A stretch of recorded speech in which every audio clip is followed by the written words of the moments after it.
Dear friends, welcome to biblical Parivartana. Welcome to daily devotions. దేవుని ప్రేమ ఇదిగో జూన్ 24కి చెందినటువంటి వాక్య భాగం ద్వితీయోపదేశకాండం 29వ అధ్యాయం, ముఖ్యంగా 29వ వచనం. దాని గురించి చెప్పుకుందాం.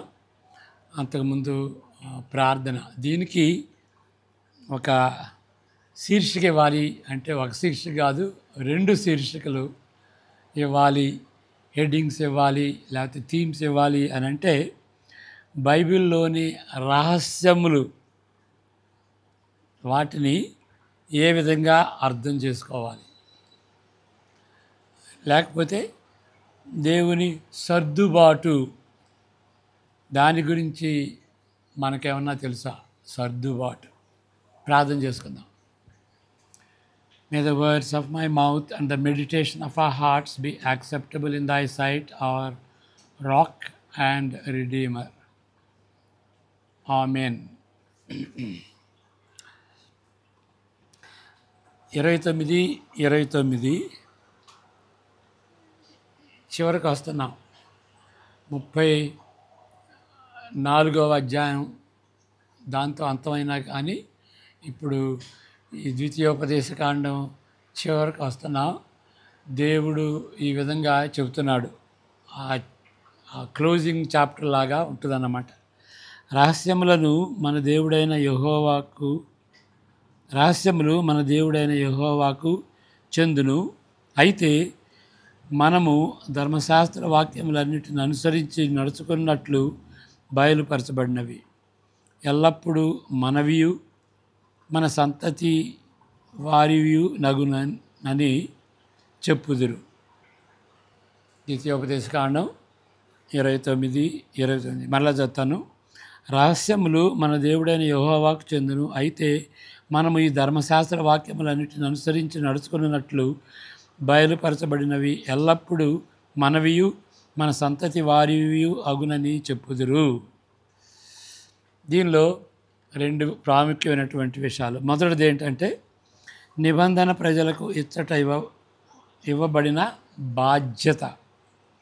దేవుడు బయలుపరిచిన విషయాలపై దృష్టి ఉంచాలి. ఎల్లప్పుడూ మనవియు మన సంతతి వారివియు అగును. దేవుడు బయలుపరిచినటువంటి ఆ విషయాలు మనవి అవుతాయి. అంతే మాత్రం కాదు, ఈ ధర్మశాస్త్రములన్నిటిని అనుసరించి నడుచుకున్నట్లు బయలుపరచబడినవి. నిబంధన పునరుద్ధరణకు చెందిన ఈ సుదీర్ఘ అధ్యాయము చివరిలో దీనిని పెట్టు ప్రాథమిక ఉద్దేశం ఏంటి, ఎందుకు చివరిలో ఇది పెట్టాడు అనేటువంటి ప్రశ్న అడగవచ్చు. నిజంగా మరుగైన అనేక విషయములు తెలుసుకున్నట అసాధ్యం. మరుగైన ఎట్లా తెలుసుకుంటాం?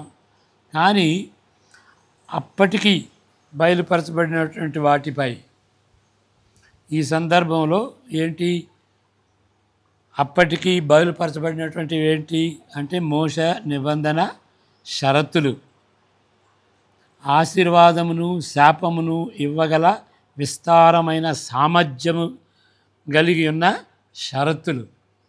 అలా చెప్తాను ఈ షరతుల గురించి.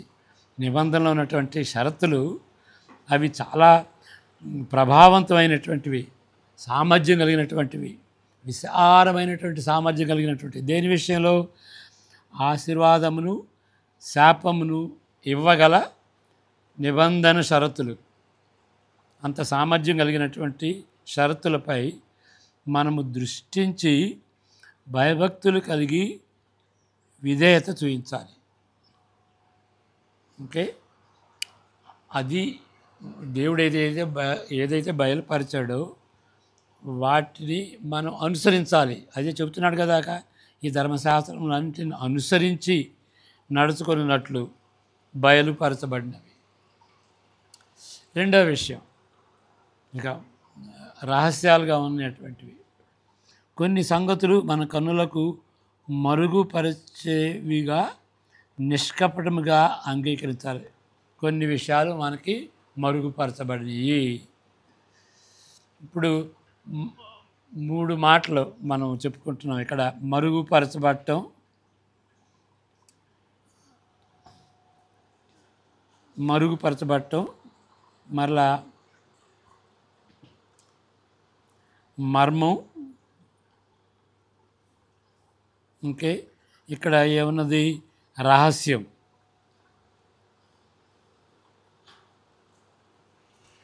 ఇప్పుడు అంటే దేవుడు వాటిని రహస్యంగా ఉంచాడు, అదే మరుగుపరచడం అన్న. మరి మర్మం అంటే ఇక్కడ ప్రత్యేకంగా ఒక విధంగా మర్మమే అని అనుకునేటట్లుగా ఉంటుంది.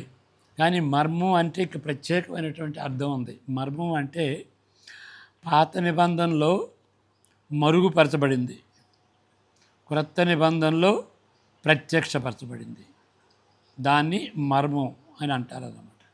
అప్పుడైతే మర్మమే, ఇప్పుడు మర్మం కాదు. క్రొత్త నిబంధన దాన్ని విశ్లేషించి విశ్లేషించి చెబుతుంది దాని అర్థం ఏంటో. కాబట్టి ఆ విధంగా మనం గ్రహించుకోవాలి.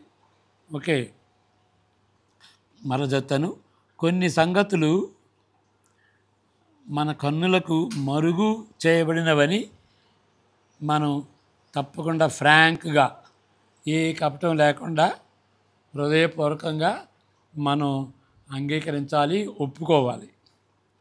ఉదాహరణకు ఏంటి మనకు మరుగుపరచబడినటువంటి విషయాలు ఏంటి? కాలమునకు నిత్యత్వమునకు మధ్యనున్న సంబంధం, టైము, ఇటర్నిటీ. వాటిని ఎట్లా మనం అర్థం చేసుకోవాలి? వాటిని నిజంగా మనం అర్థం చేసుకోలేము. రెండవ ఉదాహరణ, కాల పరిమితి గల చరిత్రలో నివసించు మనకు, మన లిమిటెడ్ పీపుల్ అని స్పేసు, టైము దానికి మనకి మితంగా ఉంటుంది, పరిమితంగా ఉంటుంది. కాబట్టి కాల పరిమితి గల చరిత్రలో నివసించు మనకు, నిత్యత్వంలో నివసించు దేవుడు ప్రత్యక్షపరచుకునే విధానం తెలుసుకోలేము. దేవుడు ఎక్కడో నిత్యత్వంగాలో ఉంటాడు, మనమేమో చరిత్రలో లిమిటెడ్గా, పరిమితంగా ఉంటాం. మరి ఏ విధంగా మనకి కొనగలడు ఆయన అనేటువంటిది మనం ఏ విధంగా అనేది మనం తెలుసుకోలేము. దానిని చేయగలడని మనకి తెలుసు, దేవుడు ప్రత్యక్షపరచుకున్నాడని మనకు తెలుసు, కానీ ఏ విధంగా అనేది మనకు తెలియదు. తన ప్రత్యక్షతను వర్ణించే అనేక మాటలు కూడా ఉంటుంది. వర్ణించేటువంటి మాటలకు తగింది. ఆయన ప్రత్యక్షపరచుకున్నాడు అనే దాన్ని మనం వర్ణించగలం, కానీ ఏ విధంగా వర్ణిస్తాడో తెలియదు. ఏ విధంగా వర్ణిస్తాం మనం అంటే, ఇక్కడ ఉదాహరణకి 2 మాటలు ఉన్నాయి. ఇన్కార్నేషన్ అంటాం కదా. ఇన్కార్నేషన్ అంటే దేవుడు మనుషుడిగా రావటం, మనుజావతారుడు అంటాం కదా. అవతారుడు అనేది కొంచెం దానికి మనకి అవతారుడు అనేటువంటి దానిలో చాలా థియాలజీ ఉంది. కాబట్టి అది ఆ థియాలజీ తెలుసుకోకుండా అవతారం అనేటువంటిది మంచిది కాదు. అంటే పైకి అవతారమా? అవసరం వచ్చినప్పుడు ఆయన మరి దేవుడు అవుతాడా? మరి ఎన్ని అవతారాలు ఉన్నాయి? 10 అవతారాలు ఉన్నాయా? బైబిల్ ప్రకారం ఒకసారి దేవుడు మనిషిగా వచ్చాడు, 33.5 సంవత్సరాలు జీవించాడు, శిలువలో మరణించాడు, తిరిగి లేచాడు. ఒకేసారి దేవుడు మానవుడిగా వచ్చాడు. కాబట్టి అవతారం అనేటువంటి దాన్ని మానవ రూపం దాల్చాడు. మరలా రూపం అంటే ఆయన స్వభావం లేదా? మానవ స్వభావం లేదా? ఉన్నది. కాబట్టి మానవ అవతారం అన్నా, మానవ రూపం అన్నా కానీ, అంటే నరుడిగా వచ్చాడు అని అంటే బాగుంటుంది అన్నమాట. ఆ అర్థంతో మనం ఈ మాట వాడుతున్నాం. ఏంటి? మనుజావతారుడయ్యాడు. పాట కూడా ఉంటుంది కదా, మనుజావతారుడాయే వీనారే, దాన్ని ఇన్కార్నేషన్ అంటాం. ఇంకొక మాట ఉంది, దాన్ని ఏమిటంటే సర్దుబాటు అని అనొచ్చు. అకామిడేషన్ అంటారు ఇంగ్లీష్లో. ఏంటి అకామిడేషన్ అంటే? మానవ పరిమితికి తగినట్లుగా దేవుడు ప్రత్యక్షపరచుకుంటాడు. దేవుడు నిత్యత్వంలో సృష్టికి అతీతంగా ఉన్నటువంటి సార్వభౌముడు మనకి, మన సంస్కృతికి, మన భాషలో ఎట్లా ప్రత్యక్షపరచుకుంటాడు? కాబట్టి దేవుడు తన అడ్జస్ట్మెంట్స్ చేసుకున్నాడు, కొన్ని సర్దుకున్నాడు. ఓకే, ఇప్పుడు చూడండి, మన బైబిలు ఒరిజినల్గా ఏ భాషలో రాయబడింది? పాత నిబంధన హెబ్రీ భాష, కొన్ని అధ్యాయాలు దానియేలు గ్రంథంలో ఉన్నటువంటి కొన్ని అధ్యాయాలు అరమేయిక్ భాషలో. అక్కడ ఎందుకంటే అది బైబిలోన్లో రాయబడింది, బైబిలోన్ భాష అరమేయిక్ కాబట్టి కొన్ని అధ్యాయాలు అరమేయిక్ భాషలో వ్రాయబడింది. ఇక క్రొత్త నిబంధన వచ్చేటప్పటికి అంతా కూడాను గ్రీక్ భాషలో వ్రాయబడింది. అప్పుడు లింగా ఫ్రాంకా అంటే వాడుక భాష అరమేయిక్ అయినప్పటికీ పాలస్తీనాకి తిరిగి వచ్చినటువంటి యూదులు ఆ భాషలో మాట్లాడినప్పటికీ తర్వాత క్రొత్త నిబంధన రాసేటప్పటికి గ్రీక్ అయింది. సరే, అది ఆ విధంగా మనుషులకు తెలిసేటట్టుగా హెబ్రీ, అరమేయిక్, గ్రీకు ఆ భాషల్లో దేవుడు మాట్లాడాడు వాళ్ళతో, యూదులతో. మరి మనకు అనువాదం చేశారు. తెలుగులో కూడాను వాడుక భాషలో ఒకటి ఉన్నది. మరి ఎన్నో విలియం కేరీ గారు ఆయన కొన్ని చేశాడు. మరి మనం చదువుకుంటున్నటువంటిది బైబిల్ సొసైటీ ఆఫ్ ఇండియా వాళ్ళు చేశారు. ట్రాన్స్లేషన్ కూడాను దేవుని వాక్యమే. ఇక హెబ్రీ, గ్రీకులో అదే దేవుని వాక్యం కాదు, ఇది కూడా దేవుని వాక్యమే. అంటే మన లాంగ్వేజ్లో మాట్లాడటానికి దేవుడు సర్దుబాటు చేసుకున్నాడు.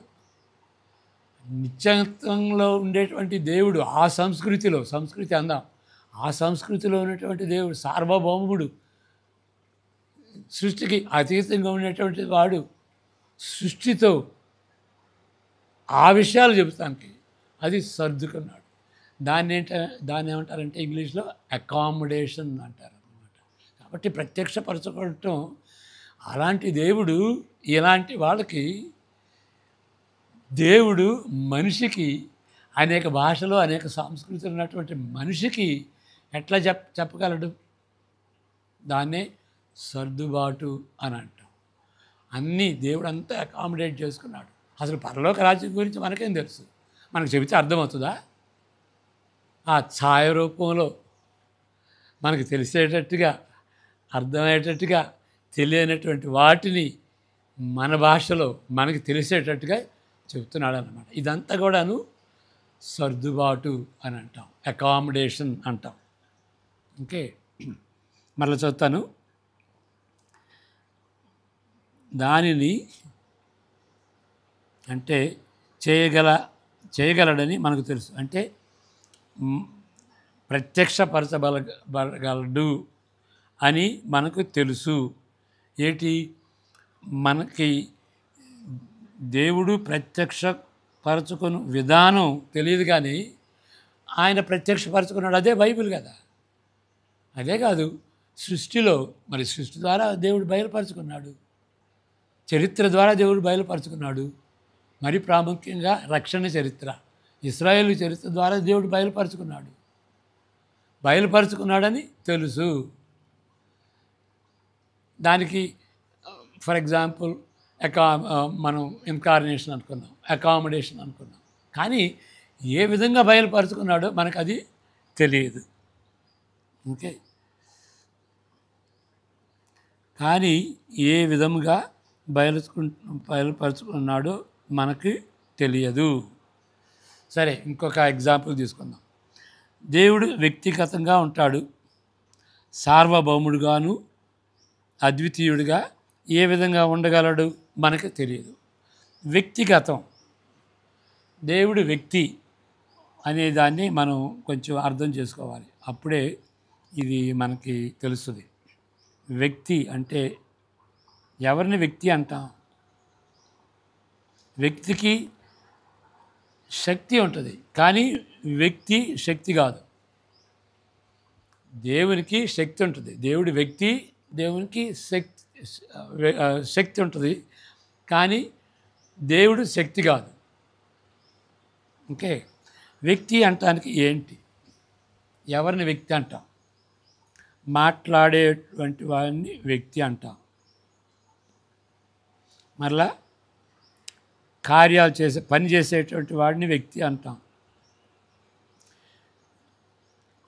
ఆలోచించేటువంటి వాడిని, ఓకే, మేధావి అంటే ఆలోచన శక్తి కలిగినటువంటి వాడిని వ్యక్తి అంటాం, ఆలోచించేటువంటి వ్యక్తిని. తర్వాత భావోద్రేకాలు కలిగినటువంటి వాడు వ్యక్తి అంటే భావోద్రేకాలు కలిగినటువంటి వ్యక్తి. ఇంకొక విషయం ఏంటంటే సంబంధాలు కలిగి ఉండటం. ఒక వ్యక్తికి మరొక వ్యక్తికి సంబంధాలు కలిగి ఉండటం. ఓకే, తల్లిదండ్రులు, అన్నదమ్ములు, భార్యా బిడ్డలు, ఓకే, ఆ సంబంధాలు, రిలేటివ్స్, బంధుమిత్రులు, ఓకే, ఫ్రెండ్స్, ఇవన్నీ కనుక సంబంధాలు అన్నమాట. వ్యక్తి సంబంధాలు కలిగి ఉంటాడు. ఇప్పుడు మరి మనం వ్యక్తులమే, దేవుడు వ్యక్తే. ఏంటి డిఫరెన్సు? చాలా డిఫరెన్స్ ఉంది. దేవుడు వ్యక్తిగా,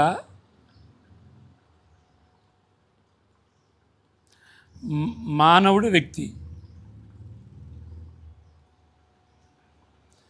కానీ డిఫరెన్స్ ఉంది.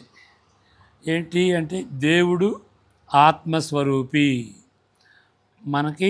మనం శరీరంతో ఉన్నటువంటి వాళ్ళం, మనం శరీరం కలిగినటువంటి వాళ్ళం.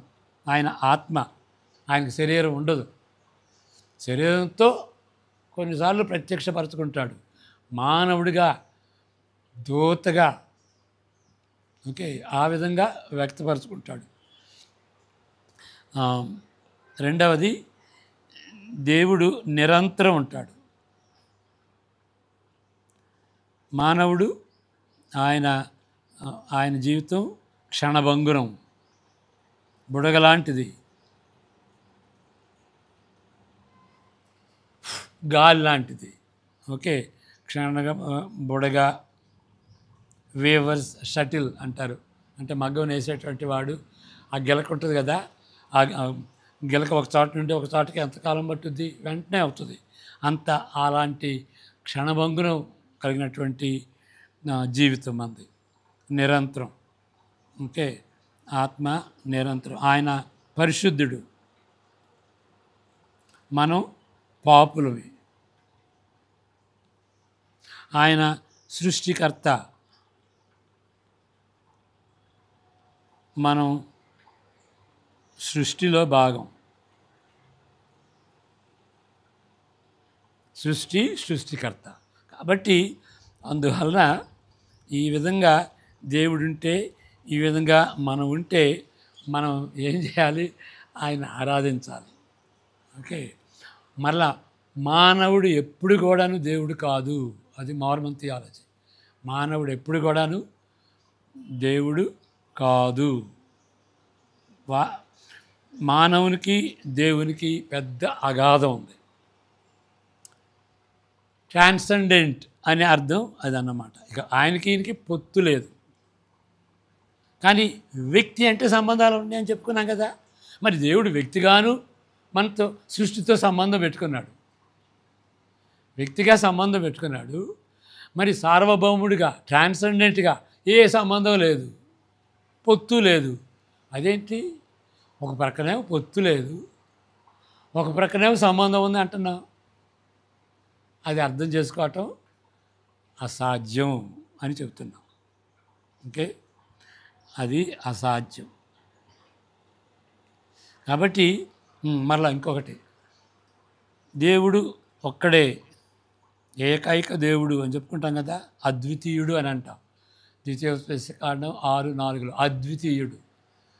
దేవుడు అద్భుతమైనటువంటి వాడు. ఎందుకంటే ఓకే, ఆయన ఏకైక, అలాంటి వాళ్ళు లేరు అనేటువంటి ఉద్దేశం. మరి ఇంకొక విధంగా ఏ విధంగా అర్థం చేసుకోవాలంటే, దేవుడు ఒక్కడే, ద్వితం లేదు, ఒక్కడే కాబట్టి పోల్చలేం. కాబట్టి దేవుడు ఎట్లా ఉంటాడు అని పోల్చలేము. పోల్చేమో అని అంటే పప్పులో కాలేస్తాం. ఓకే, దేవుడు అద్వితీయుడు, ఆ విధంగా ఉంటాడని కూడా మనం చెప్పలేం. మరి దేవుడు త్రియేక దేవుడు అంటున్నాం. ఇప్పుడు ఏకైక దేవుడా, త్రియేక దేవుడా? కాబట్టి అది ఏ విధంగా ఏకైక దేవుడిగా ఉంటాడు, త్రియేక దేవుడిగా ఉంటాడు అనేది కూడా మనం చెప్పలేము. మనకు తెలియదు, మనకు తెలుసుకోవటం అసాధ్యం అని చెప్పాలి. సరే, ఇంకా ఇప్పుడు అసాధ్యం, తెలియదు అంటే ఏంటి? ఆ విధంగా చెప్పడాన్ని బట్టి ఏమంటున్నాం మనం? అయినప్పటికీ వీటిని బట్టి మనము అజ్ఞానమని చెప్పుకోనట్లేదు. వీళ్ళకేం తెలియదు, ignorant people. No, we are not ignorant. ఇది తెలియకపోవటాన్ని బట్టి మనం ఇగ్నరెంటా? కాదు. లేక బాధ్యత లేని హేతుబద్ధమైన తర్కం, ఇర్రేషనల్ అంటే రీజనింగ్ లేదు. రీజనింగ్ లేనటువంటి వాళ్ళు కూడా మనం ఆయన చెప్పట్లేదు. మనం రీజన్, వాళ్ళకి రీజన్ లేదయ్యా, సరిగా మాట్లాడలేరు, ఒకటి చెబుతారు ఒకటి అది చెబుతారు, పిచ్చోళ్ళు అని కూడా కాదు. ఓకే, మనకి ఇది తెలియవు అని అంటే దాని అర్థం ఏంటి? ఇది కాదు ఏంటి? మనం అజ్ఞానులు అనే కాదు. మరి ఈ హేతుబద్ధమైనటువంటి తర్కానికి చెందినటువంటి ఇర్రాషనాలిటీ అది కాదు. ఇంకా మూడవది మర్మశాస్త్రం, అంటే మిస్టికల్ ఎక్స్పీరియన్స్. ఏదో ఒక చోట కూర్చుని ధ్యానించుకుంటూ ఇక మన నెత్తి మీద పిట్టలు ఉండటం, లేకపోతే చీమల గూళ్ళు పెట్టడం, ఇక అట్లాగే కదలకుండా ఉండటం. అది ఎందుకు అంటే మిస్టికల్ ఎక్స్పీరియన్స్ కోసం, ఏదో ఒక ఎక్స్పీరియన్స్ కోసం, ఏదో మనకి బయలుపరచబడుతుంది అనేటువంటిది. అట్లాంటిది కాదు. మనకు తెలియదు అంటే అలాంటి మిస్టికల్ ఎక్స్పీరియన్స్ వెనక అది చెప్పుకుంటే ఇది మిస్టరీ అండి అని కూడా మనం చెప్పట్లేదు. అంతేకాదు, ఇంకా కొన్ని ఉన్నాయి. ఈ విషయాల్లో మర్మం ఉన్నదని మనం ఒప్పుకున్నప్పుడు, దాన్ని నొక్కి చెప్తున్నప్పుడు, మర్మం అండి ఇది అని చెప్తున్నప్పుడు ఏంటి? అవన్నీ కూడా వెర్రి తలంపులండి, అందుకని మాకు అర్థం కావట్లేదని అని కూడా మనం చెప్పట్లేదు. అవి వెర్రి తలంపులని, అవి బద్ధ విరుద్ధంగా ఉన్నటువంటి కాంట్రడిక్షన్, దానికి దీనికి అతకదండి అని కూడా మనం చెప్పట్లేదు. ఓకే, ఏంటి మనం చెబుతుంది అంటే ఇది మనం చెబుతుంది, వాటిని గూర్చి మనకు తగినంతగా తెలియదు. We don't know everything. తగినంతగా తెలియదు అని చెబుతున్నాం. ఈ విషయంలో అజ్ఞులమని ఒప్పుకుంటున్నాం. ఈ విషయాల్లో మనకి తెలియదండి, మనకు జ్ఞానం లేదండి అని కూడా ఒప్పుకుంటున్నాం. అంటే దాని అర్థం ఏంటి? దేవుడు బయలుపరచని మనము తెలుసుకునేట అసాధ్యం అని చెబుతున్నాం. దేవుడు బయలుపరచలేదండి ఇలాంటివి, కాబట్టి మనకి తెలుసుకోవటం అసాధ్యం అండి అని చెబుతున్నాం. అంతేగాని మనం ఇవన్నీ చెప్పట్లేదు. అజ్ఞానం అని మరి మిస్టికల్ ఎక్స్పీరియన్స్ అది దాని వెనుక అది బాధ్యత లేని చూడండి, ఇది బాధ్యత లేని హేతుబద్ధ తర్కం. బాధ్యత లేనని ఎందుకు అంటున్నాం? ఇవి ఉంటే, ఈ విధంగా నమ్మితే ఇక మనమేం చేయని అవసరం లేదు. No no no no. వీటిల్లో మనం పరీక్షించాలి, పరిశోధించాలి, మన బుర్ర వాడాలి. ఏది ఎంతవరకు చెప్పవచ్చు, ఏది చెప్పకూడదు అనే దాన్ని బాధ్యతతో మనం చదవాలి, బాధ్యతతో రీసెర్చ్ చేయాలి. ఓకే, ఇక్కడ మనం చెప్పుకుంటున్నాం. తర్వాత సామెతల గురించి మనం చెప్పుకున్నప్పుడు దాని గురించి తెలుసుకుంటాం. కాబట్టి అవి మనం చెప్పట్లేదు. ఓకే, అవి బాధ్యతతో కూడినటువంటివి కాదన్నమాట అని మనం కూడా చెప్పట్లేదు. ఈ విషయాలన్నీ మర్మంలో ఉంటాయని ఒప్పుకున్నప్పుడు ఏం చెబుతున్నాం మనం? మనకు అంతగా తెలియదండి అని చెప్పుకుంటున్నాం. ఈ విషయంలో మనం అజ్ఞానులమండి అని చెప్పుకుంటున్నాం. దేవుడు మనకి బయలుపరచలేదండి, కాబట్టి వాటిని తెలుసుకోవటం అసాధ్యం అండి. రహస్యములు దేవునికే చెందినవండి అని చెబుతున్నాం. అది మనం చెప్తుంది ఇక్కడ. రహస్యములు మన దేవుడైన యెహోవాకే చెందును అని చెప్తున్నాం. ఓకే, అంతేగాని మనం పిచ్చోళ్ళవి, మనకేం తెలియదు, ఆ కాంట్రడిక్షన్స్ అన్నీ ఉన్నాయి, ఓకే అని మనం వాటిని ఆ విధంగా మనం విశ్లేషించట్లేదు. నిజానికి ఈ వాక్యములోని వ్యత్యాస తీరును బట్టి, ఏంటి వ్యత్యాస తీరు అంటే కాంట్రాస్ట్ ఏంటి? ఇక్కడ రహస్యములు దేవునికి చెందినవి, మరి మనకి బయలుపరచబడినవి మనవి. రహస్యములుగా ఉండేవి దేవునివి, బయలుపరచబడినవి మనవి. అది కాంట్రాస్ట్. ఆ కాంట్రాస్ట్ గురించి చెబుతున్నాం. ఈ వాక్యంలోని వ్యత్యాస తీరును బట్టి మనకు ఇవి తెలియనని చెప్పుట కానీ, అక్కడ కాంట్రాస్ట్గా ఉంది అని దాన్ని బట్టి మనం ఏం తెలుసుకోవాలి? అయ్యా, ఏదైతే మనకి తెలియవో, రహస్యాలుగా ఉంటున్నావో వాటిని మనం తెలుసు అని చెప్పటం గర్వం. తెలియనటువంటి వాటిని తెలుసు అని అట్లా చెబుతున్నాం. అంతేకాదు, ఎక్కువ సమయము వెచ్చించుట ద్వారా కూడా అది అహంకారంతో కూడినది. దేవుడు బయలుపరచలేదు, ఎందుకు నువ్వు టైం వేస్ట్ చేసుకోవటం? బుక్స్ ఎందుకు రాయటం? అందరినీ కన్ఫ్యూజ్ చేయటం ఎందుకు? దేవుడు బయలుపరచలేదు కాబట్టి అది ఆ విధంగా బయలుపరచబడినటువంటి దాన్ని నువ్వు వెతికి పరిశీలించటం అది అహంకారం, గర్వం. దేవునికే పరిమితమైన వాటి జోలికి గర్వంతో వెళ్ళకూడదు. ఆసక్తితో పరీక్షించుట కొరకై తాత్కాలికంగా కొన్ని సంగతులు మరుగుపరచబడును. అదే సామెతలో 25:2 చెప్పుకుందామా? చదువుదాం. సంగతి మరుగు చేయుట దేవునికి ఘనత, సంగతి శోధించుట రాజులకు ఘనత. శోధించాలి, ఓకే. శోధించడం కోసమని దేవుడు తాత్కాలికంగా మరుగుపరుస్తాడు, ఓకే. తాత్కాలికంగా మరుగుపరుస్తాడు. చెప్పునట్లు చేయుట దేవుని ఘనత. సంగతిని పరిశోధించి దాని మూలమును కనుగొనుట రాజులకు ఘనత. అయితే ఇది ప్రతి ఒక్కరికి వర్తించే నియమం కాదు. రాజులకి, అందరికి కాదు. ఎల్లప్పుడూ ఉండేది, అందరికి వర్తించేది కాదు, వర్తించే నియమం కాదు. కాబట్టి మనం దాని జోలికి వెళ్ళకూడదు. మొట్టమొదటి పాపం వలె. ఏంటి మొట్టమొదటి పాపం? మనిషి, ఓకే, దేవుని వలె ఉండవలనని మానవుడు ఆశించటం. అది ఏ కేటగిరీకి సంబంధించింది? మరుగు చేయబడిన వాటిని తెలుసుకొనవలననే కుతూహలత.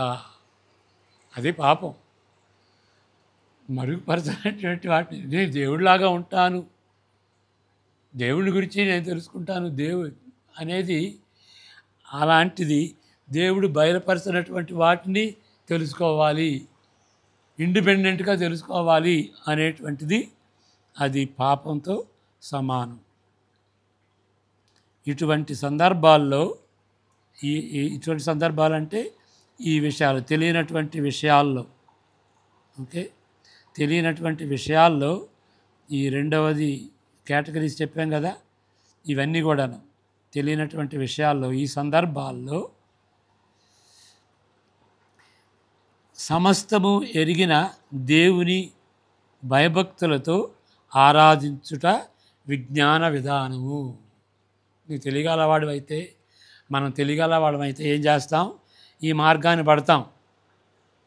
సమస్తం ఎరిగినటువంటి వాడు మనకు తెలియదండి, ఈ విషయం స్పష్టంగా దేవుడు బయలుపరచలేదు. అలాంటప్పుడు దేవునికి సబ్మిట్ చేసుకుని సమస్తం ఎరిగినటువంటి దేవునికి భయభక్తులతో ఆయన్ని ఆరాధించాలి. ఇంకేం చేయాలి? తన కృప చొప్పున దేవుడు బయలుపరిచినటువంటి వాటిని, తెలియనటువంటి వాటిని బట్టి మనం టైం వేస్ట్ చేసుకోవద్దు, ఆయన దేవుని ఆరాధించాలి. మరి బయలుపరిచినటువంటి వాటి విషయంలో ఏం చేయాలి? జాగరూకతతో వాటిని అనుసరించాలి. అది చెబుతుంది ఇక్కడ. ఇక్కడ ఏం చెబుతున్నాడు? ఈ ధర్మశాస్త్రములన్నిటినీ వాటిని బయలుపరిచాడు కదా, అప్పటికే బయలుపరిచాడు. ఇశ్రాయేలుకి అప్పటికే మోషే ద్వారా బయలుపరిచాడు. వాటిని అనుసరించి నడుచుకున్నట్లు బయలుపరిచాడు. అదే మనం చేయాలి. మనకి ఏదైతే దేవుడు బయలుపరిచాడో జాగ్రత్తగా చదువుకుని అన్వయించుకుని అనుసరించాలి. కాబట్టి వేరే వాటి జోలికి మనం వెళ్ళకూడదు. ఇప్పుడు ఇంకొక విషయం ఏంటి అని అంటే, మనం చదువుకుంటున్నామండి, విద్వాంసులు చాలా చాలా చదువుతారు, సెమినారీకి వెళ్తారు. ఇప్పుడు సెమినారీలు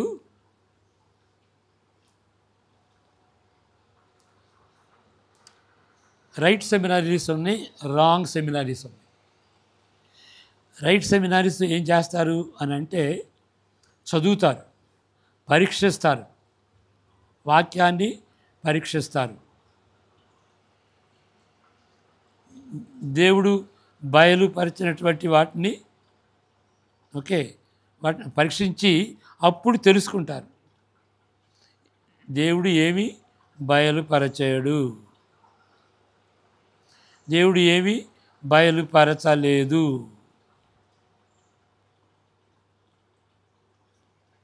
అని తెలుసుకుంటారు. ఇవి ఇప్పుడు అన్నీ దేవుడు బయలుపరిచాడు అంటూ రాంగ్, ఏవి అన్ని బయలుపరిచాడు అంటూ రాంగు, అన్నీ అసలు ఏమీ బయలుపరచబడలేదు అంటూ కూడా రాంగే. కాబట్టి ఏది బయలుపరిచాడు, ఏది స్పష్టంగా బయలుపరిచాడు, ఏది అంత గట్టిగా చెప్పలేం, ఏది రహస్యంగా ఉంచుకున్నాడు అనేది తెలుసుకోవటం ఎప్పుడు మనం స్టడీ చేయాలన్నమాట. స్టడీ చేయాలి. ఇప్పుడు పౌలు తిమోతికి చెబుతాడు, 2వ తిమోతి లాస్ట్ పత్రిక, ఆయన రాసినటువంటి లాస్ట్ పత్రికలో, Timothy study your self to be approved by God. ఇలాంటి సోమరిగా లేకుండా ఏదో ప్రార్థన చేసుకోవటం కాదు, you have to study the word to know this. Study చేస్తేనే, ఓకే, 2:15 2వ Timothy, study to show fourth అని ఉంటుంది. ఓకే, దేవుని ఎదుట యోగ్యునిగాను సిగ్గుపడనక్కరలేని వానిగాను సత్యవాక్యమును సరిగా ఉపదేశించు వానిగాను నిన్ను నీవే దేవునికి కనపరుచుకున్నటకు జాగ్రత్త పడుము. యోగ్యునిగాను. ఎంతమంది చదువుతున్నారండి? కొంతమంది నాకు చదివే రాదండి, చదువు రానటువంటి వాడినైనా కానీ ఎన్నో అద్భుతాలు చేస్తున్నానండి, ఎన్నో ప్రసంగాలు చేస్తానండి. ఏం చేస్తుంది నువ్వు? చదువు రాకపోతే చదువుకో, నేర్చుకో. చదువు రాకపోతే విను. ఎన్నో ఉన్నాయి. నేను చదువు రాదలేదని గర్వపడటం అది సోమరితనం. అది మనం చెప్పుకున్నాం కదా, సోమరితనము. ఇది సోమరితనము అంటే ఇక్కడ బాధ్యత రహితమైంది. అది సోమరితనం, బాధ్యత తీసుకోవట్లా. ఇక్కడ ఏం చెప్తున్నాడు పౌలు? యోగ్యుడవు కమ్ము. మరలా చదువుతాను అదే. దేవుని ఎదుట యోగ్యునిగాను, సిగ్గుపడనక్కరలేని పనివానిగాను. ఈ దినాల్లో మనం ఇంటర్ప్రెట్ చేస్తుంటే అసలు ప్రశ్న వేస్తారు. ఎట్లా ఉంటాయంటే ప్రశ్నలు గంభీరంగా ఉంటాయి. ఆ ప్రశ్నకి జవాబు చెప్పలేకపోతున్నాం. అంటే అన్నీ జవాబు చెప్పలేకపోతే నేను చదివి చెప్తానని చెప్పాలి. ఓకే, నాకు తెలియదండి, అసలు తెలుసుకోవచ్చో తెలియకూడదో, దేవుడు బయలుపరిచాడో బయలుపరచలేదో, ఒకరు బయలుపరిస్తే నేను చదివి చెబుతానండి అని చెప్పాలి. సత్యవాక్యమును సరిగా ఉపదేశించుకొని కాను. Okay, study to show fourth అని అంటాడు. డూ ఎన్ఐబీని ఏమంటుందంటే డూ యువర్ బెస్ట్. పర్ఫెక్ట్ ఎవడు ఉండలేడు. నేను పర్ఫెక్ట్ కాదు, కార్సన్ గారు పర్ఫెక్ట్ కాదు, నువ్వు పర్ఫెక్ట్ కాదు, ఎవడో పర్ఫెక్ట్ కాదు. కానీ సోమరివా? నేను సోమరినా? అది ప్రశ్న. Study to show forth, do your best. Otherwise సిగ్గుపడతాం. వాళ్ళు వేసేటువంటి ప్రశ్నలు, పిల్లలు వేసేటువంటి ప్రశ్నలకి, అన్నీ వేసేటువంటి ప్రశ్నలకి సిగ్గుపడాల్సి వస్తుంది. ఎందుకంటే మనం సరిగా చదివి వాక్యం చెప్పట్లేదు కాబట్టి. ఓకే, దేవునికి కనపరుచుకున్నట్టుకు జాగ్రత్త. కాబట్టి మనం తెలీదు అని అంటే ఏం తెలుసు ఏం తెలియదు ఎట్లా తెలుసు? మనకి చదవాలి. You have to study. అప్పుడు మనకి ఓహో ఇది తెలుసండి, దేవుడు బయలుపరిచాడు, ఇవి బయలుపరచలేదండి అని తెలుసుకోవాలి. ఇక ఈ ఈ బ్యాడ్ సెమినరీస్ అవి ఏం చేస్తాయంటే ఇక ఫిలాసఫీకి వెళ్తుంది. ఫిలాసఫీకి వెళ్ళి ఈ తెలియనటువంటి వాటిపై కాన్సన్ట్రేట్ చేస్తుంది. దేవుడు బయలుపరచలేదయా, మరి ఇంకేం చేస్తావు? మరి మీ దేవుడు బయలుపరచట్లేదు, బైబిల్లో లేవు కదా. ఓ బైబిల్కి వద్దండి, అది థియాలజీ చేద్దామండి. థియాలజీలో రాంగ్ ఇది right theology. Right theology forum ఉంటుంది కదా, ఇది రాంగ్ థియాలజీ. రాంగ్ థియాలజీ ఏంటి? బైబిల్ని కన్సల్ట్ చేయదు, తీసుకురాదు. బైబిల్ని తీసుకురాకుండా థియాలజీ చేస్తుంది. అదంటే ఫిలాసఫీ, మ్యాన్స్ ఫిలాసఫీ. తెలియనటువంటి వాటిని తెలుసుకోవటానికి ప్రయత్నం చేసేది. That is wrong. కాబట్టి సెమినారీస్ అన్నీ ఒకటి కాదు. మంచి సెమినారీస్కి వెళ్ళు. కొంతమంది అంటారు ఆ సెమినారీకి ఎందుకంటే వెళ్ళటం, సెమినారీకి వెళ్ళకపోతే నీ మాటలు నేను ఎందుకు వినాలి? ఆయన మాటలు వినకపోతే, సెమినారీలో ఆ ప్రొఫెసర్ మాటలు వినకపోతే నీ మాటలు ఎందుకు వినాలి నేను అని నన్ను ఎవరన్నా ప్రశ్నిస్తుంది. కాబట్టి కొంచెం ఆలోచించి మాట్లాడాలి కదా మనం. ఆల్ రైట్, ఇప్పుడు ఎంతో ఇచ్చాడండి, అన్నీ తెలియదు మనకి. రహస్యాలుగా ఉండేటువంటివి ఎన్నో ఉన్నాయి, అది దేవునికి చెందింది. ఇప్పుడు యోబు దాదాపు 28 అధ్యాయాలు వాగాడు కదా. వాళ్ళు మరి నలుగురు స్నేహితులు, వాళ్ళతో బాగా తర్కించుకున్నాడు. తర్కించిన తర్వాత ఇక దేవుడు మొదలెట్టాడు. ఇక అప్పుడు దాకా దేవుడు వింటా ఉన్నాడు. వాళ్ళు వాగుతూ ఉంటే వింటా ఉన్నాడు. ఇక అప్పుడు ఇక చిన్నోడు చెప్పింది నువ్వు వినవయ్యా, సరిగా చెప్తున్నాడు, నువ్వు డిసిప్లిన్ అంటున్నావు. ఇక డిసిప్లిన్ పాపాన్ని బట్టే వస్తుందా? నీకు అది తెలుసా? ఎందుకు డిసిప్లిన్, ఎందుకు శ్రమలు వస్తాయో అన్నీ తెలుసా నీకు? ఓహో, నన్ను ప్రశ్నిస్తున్నావు. నేను సృష్టించినప్పుడు నువ్వు ఉన్నావు కదా, నేను తిమింగలాన్ని చేసినప్పుడు నువ్వు ఉన్నావు కదా, ఓకే. కాబట్టి మరి కానీ ఇక చెబుతాడు. ఇక సరే బాబు, అయ్యా నీతో నాకు తంట, ఒట్లేసుకుంటాడు. అయ్యా ఇక I repent in dust in Ashes. Okay. అయ్యా దుమ్మి పోసుకుంటాడు. నేను పశ్చాత్తాపడుతున్నాను, నీతో నేను వాదించలేనండి అని అంటే ఆయన కూర్చుంటాడు. కూర్చోబోకు లెగు, నేను ఇంకా ఆపేనా అని ఇంకా చెప్తాడు. నీకు ఆన్సర్స్ కావాలి, నువ్వు కష్టపడుతున్నావు, ఆన్సర్స్ చెప్తే సరిపోద్దా? థియాలజీ చెప్తే సరిపోద్దా? నీకు తెలియనటువంటి వాటిని తెలుసుకోవాలని ఆలోచిస్తున్నావు.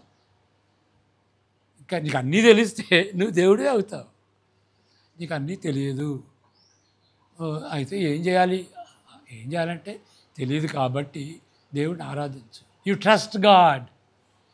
తెలియనటువంటి విషయాల్లో యు ట్రస్ట్ గాడ్. అన్నీ తెలియవు, కొన్ని క్రమేణా తెలుస్తుంది. పాత నిబంధన అటువంటి వాళ్ళకి క్రొత్త నిబంధనలో ఎట్లా తెలుస్తుంది? అందువలన క్రొత్త నిబంధనలో బయలుపరచబడింది. ఇప్పుడు కూడా కొన్ని మనకు తెలియవు. ఇప్పుడు ఫర్ ఎగ్జాంపుల్ 1000 సంవత్సరాల పరిపాలన దేవుడు క్లియర్గా చెప్పలేదు. ఇక దాని గురించి అబ్బా దేవుడు ఏం చెబుతున్నాడంటే, అయ్యా రెండవ రాకడికి సిద్ధపడి ఉండు, పవిత్రంగా జీవించు, మారు మనసు పొందు, నువ్వు సువార్తని ఇతరులకు ప్రకటించు, చెప్పేటప్పుడు నీకు దెబ్బలు తింటావు, ఆ శ్రమలు ఓర్చుకో, అంతవరకు సహించుకో, ఆ విధంగా జీవించు అని అంటే మనం ఏం చేస్తాం తెలుసా? ఎప్పుడు వస్తాడు క్యాల్కులేట్ చేస్తాం. ఎప్పుడు వస్తాడు?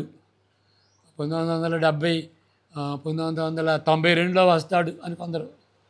ఇప్పుడు వస్తాడండి, క్రెడిట్ కార్డులు ఉన్నాయండి, చిప్స్ ఉన్నాయండి, వస్తాడండి, యుద్ధాలండి, ఎన్ని జరుగుతున్నాయి. అదంతా నోరు మూసుకుని దేవుడు అంటాడు, అది నోరు మూసుకుని నువ్వు సిద్ధంగా ఉండయ్యా, నువ్వు చేయాల్సిన పని చెయ్యి, ఎప్పుడు వస్తే ఏంటి, ఏ తరంలో వస్తే ఏంటి అని దేవుడు చెబుతూ ఉంటే మనం రహస్యంగా ఉన్నటువంటి వాటిని వెతకాలని చూస్తున్నాం, టైం వేస్ట్ చేసుకుంటున్నాం. ఆయన వచ్చినప్పుడు ఏమవుతుంది? ఇక ఇప్పుడు అదే, ఇక ప్రవచనాల గురించి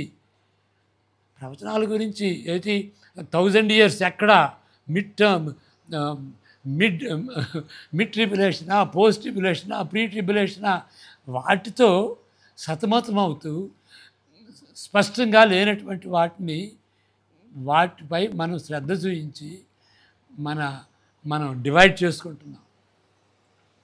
దేవుడు చెబుతున్నాడు నువ్వు సరిగా జీవించవని చెప్తున్నాడు.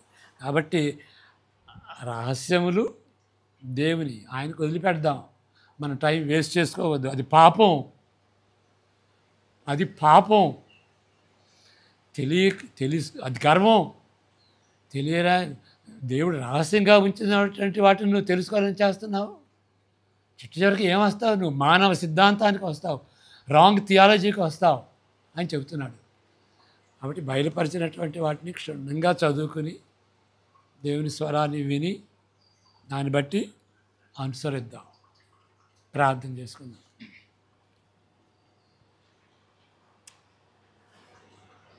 May the grace of our Lord Jesus Christ, the love of the Father, and the fellowship of the Holy Spirit be with each one of us now and forevermore. Amen. God bless you.